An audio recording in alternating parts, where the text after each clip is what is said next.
राधे राधे भक्तों, मैं हूँ दीपांकरी और आज आप सुन रहे हैं श्री श्रीधर स्वामी जी की कथा। श्री श्रीधर स्वामी जी ने श्री भगवत भक्त में परम धर्म का निर्णय किया। श्री श्रीधर स्वामी ने श्रीमद् भागवत में परम धर्म का निर्माण किया। श्री भगवत धर्म के रहस्यों को ठीक प्रकार से न जानने के कारण कुछ विद्वानों ने तीनों कर्म, ज्ञान और उपासना कांडों को एक में मिश्रित करके श्रीमद् भागवत की व्याख्या की। कर्मकांडी और शुष्क ज्ञानी लोग खींचातानी और कठिन कल्पनाएं करके अर्थ का विपरीत अर्थ करते थे। जिज्ञासु भक्तगण शंकित हो जाते थे, वास्तविक तात्पर्य ओझल हो जाता था। ऐसी स्थिति में विश्वव्यापित परमहंस संहिता की विद्वानों में प्रसिद्ध टीका भावार्थ दीपिका की रचना स्वामी श्रीधराचार्य जी ने की। उसमें षट शास्त्र एवं षट दर्शनों के सर्वथा अनुकूल तथा वेदोपनिषद समस्त सिद्धांत का समर्थन किया। श्रीधर स्वामी ने गुरुदेव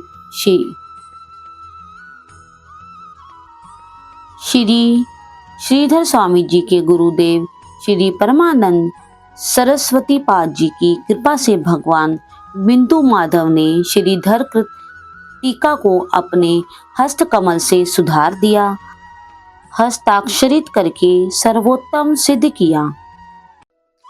ईसा की 10वीं या 11वीं सदी की बात होगी। दक्षिण भारत के किसी नगर में वहां के राजा और मंत्री में मार्ग चलते समय भगवान की कृपा तथा प्रभाव के संबंध में बात हो रही थी। मंत्री कह रहे थे, भगवान की उपासना से उनकी कृपा प्राप्त करके अयोग्य भी योग्य हो जाता है, कुपात्र भी सत्पात्र हो जाता है, मूर्ख भी विद्वान हो जाता है। संयोग से दया में भगवान की इच्छा से राजा ने देखा कि एक बालक फूटे पात्र में तेल लिए जा रहा है। राजा ने मंत्री से पूछा, क्या यह बालक भी बुद्धिमान हो सकता है? मंत्री ने बड़े विश्वास से कहा, भगवान की कृपा से अवश्य हो सकता है। बालक बुलाया गया। पता लगा कि वह ब्राह्मण का बालक है। उसके माता पिता उसे बचपन में ही छोड़कर परलोक चले गए थे।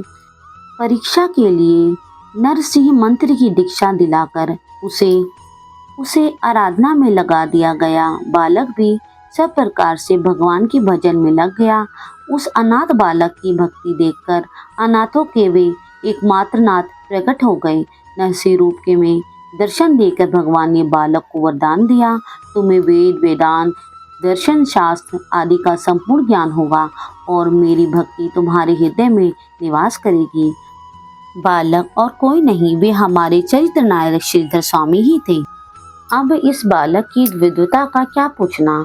भगवान की दी हुई विद्या की लोक में भला कौन बराबरी कर सकता था। बड़े बड़े विद्वान इनका सम्मान करने लगे, राजा इन्हें आदर देने लगे। धन का भाव नहीं रहा। विवाह हुआ और पत्नी आई, परंतु भगवान के भक्त विषयों में उलझा नहीं करते और न दया में भगवान ही भक्तों के संसार के विषयों में आसक्त रहने देते हैं। ग्रस्त होकर भी इनका चित्त घर में नहीं लगता था। सब कुछ छोड़कर केवल प्रभु का भजन किया जाए, इसके लिए इनके प्राण तड़पते रहते थे। इनकी स्त्री गर्भवती हुई। प्रथम संतान को जन्म देकर वह परलोक चली गई। स्त्री की मृत्यु से इन्हें दुख नहीं हुआ। इन्होंने इसे प्रभु की कृपा ही माना, परंतु अब नवजात बालक के पालन पोषण में ही व्यस्त रहना इन्हें अखरने लगा। वे विचार करने लगे, मैं मोहवश ही अपने को इस बच्चे का पालन पोषण करने वाला मानता हूँ। जीव अपने कर्मों से ही जन्म लेता है और अपने कर्मों का ही फल भोगता है। विश्व भर भगवान ही सबका पालन और रक्षण करते हैं। ये शिशु को भगवान की दया पर छोड़कर भजन का निश्चय करके घर छोड़ने को उद्यत हुए, पर बच्चे के मुंह ने एक बार रोका।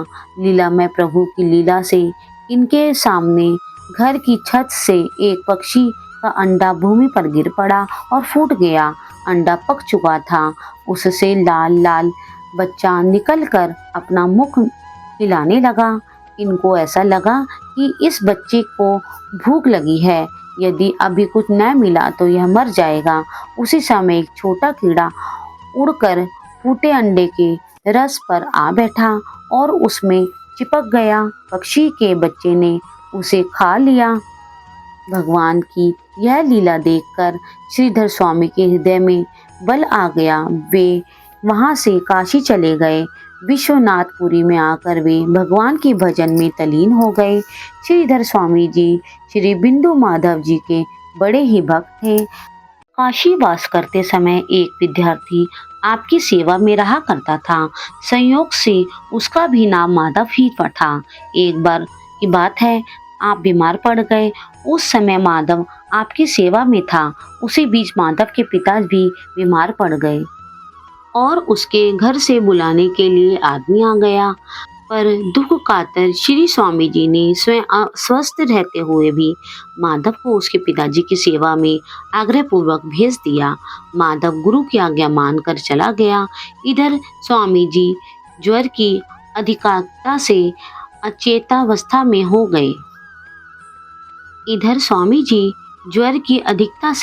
अचेतावस्था में हो गए और माधव माधव कहकर उसे बुलाने लगे। भक्त वत्सल भगवान अपने भक्त की पुकार सुनकर इस स्थिति में भला कैसे अनसुनी कर सकते थे। भगवान श्री बिंदु माधव ने विद्यार्थी माधव का रूप बनाया और आ गए सेवा करने। अब विद्यार्थी बने भगवान बिंदु माधव श्रीधर स्वामी की परिचर्या करते, उनके लिए भोजन बनाते तथा गुरु की समस्त आज्ञाओं का पालन करते। इस प्रकार कई दिन बीत गए। श्री स्वामी जी स्वस्थ हो गए थे। उधर विद्यार्थी माधव के पिता भी स्वस्थ हो गए थे, इसलिए वह गुरु जी के पास लौट आया। उसे आया देख भगवान अंतर्ध्यान हो गए। आने पर माधव ने देखा कि चूल्हा जल रहा है और ऊपर खिचड़ी बन रही है, पर कोई बनाने वाला न दिखाई दिया। श्री स्वामी जी विश्राम कर रहे थे। बालक माधव ने गुरु जी को अपने पिता के स्वस्थ हो जाने की सूचना दी और पूछा, गुरुदेव, मेरी अनुपस्थिति में आश्रम की व्यवस्था कौन कर रहा था? आपकी सेवा में कौन था और यह खिचड़ी कौन पका रहा है? श्री स्वामी जी ने उसके प्रश्नों को सुनकर आश्चर्यचकित हो गए और बोले, बेटा माधव, तू ही तो मेरे पास था, तू ही तो आश्रम की व्यवस्था भी कर रहा था और तूने ही तो मेरी सेवा की थी और अभी अभी तूने ही तो चूल्हा जलाकर खिचड़ी चढ़ाई है, फिर मुझसे ऐसे प्रश्न क्यों कर रहा है?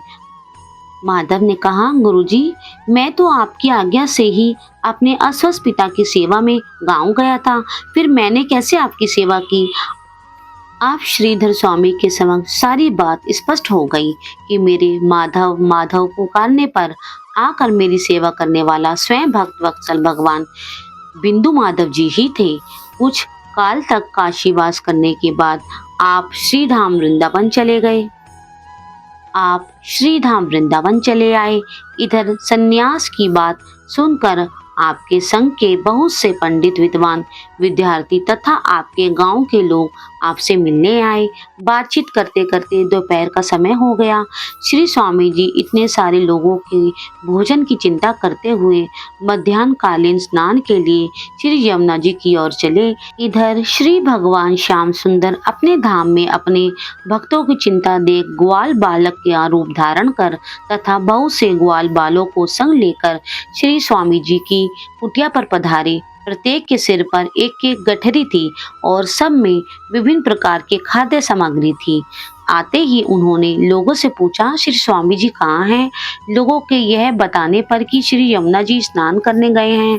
उन्होंने कहा कि आए तो हमारा दंडवत कह देना और कहिएगा कि सारा सामान साधु ब्राह्मणों की सेवा के लिए आ गया है। खूब सेवा करें, चिंता ही करना था तो घर क्यों छोड़ा? श्री स्वामी जी के आने पर लोगों ने सारी बात बताई और सीधा सामग्री दिखाई। श्री स्वामी जी समझ गए कि ग्वाल के रूप में आने वाले और कोई नहीं बल्कि भक्तों का योग क्षेम वहन करने वाले उनके श्याम सुंदर ही थे। गीता, भगवत, विष्णु पुराण पर श्रीधर स्वामी की टीकाएं मिलती हैं। इनकी टीकाओं में भक्ति तथा प्रेम का अखंड प्रभाव है। एकमात्र श्रीधर स्वामी ही ऐसे हैं जिनकी टीका का सभी संप्रदाय के लोग आदर करते हैं। कुछ लोगों ने इनकी भगवत की टीका पर आपत्ति की। उस समय इन्होंने बेड़ी माधव जी के मंदिर में भगवान के पास ग्रंथ रख दिया। कहते हैं कि स्वयं भगवान ने अनेक साधु महात्माओं के सम्मुख वह ग्रंथ उठाकर हृदय से लगा लिया। भगवान के ऐसे लाडले भक्त ही पृथ्वी को पवित्र करते हैं। जय श्री राधे। भक्तों, आपको मेरी कथा पसंद आए तो आप हमारे चैनल को लाइक करो, शेयर करो और सब्सक्राइब करो और कमेंट्स में राधे राधे लिखना मत भूलिए। जय श्री राधे।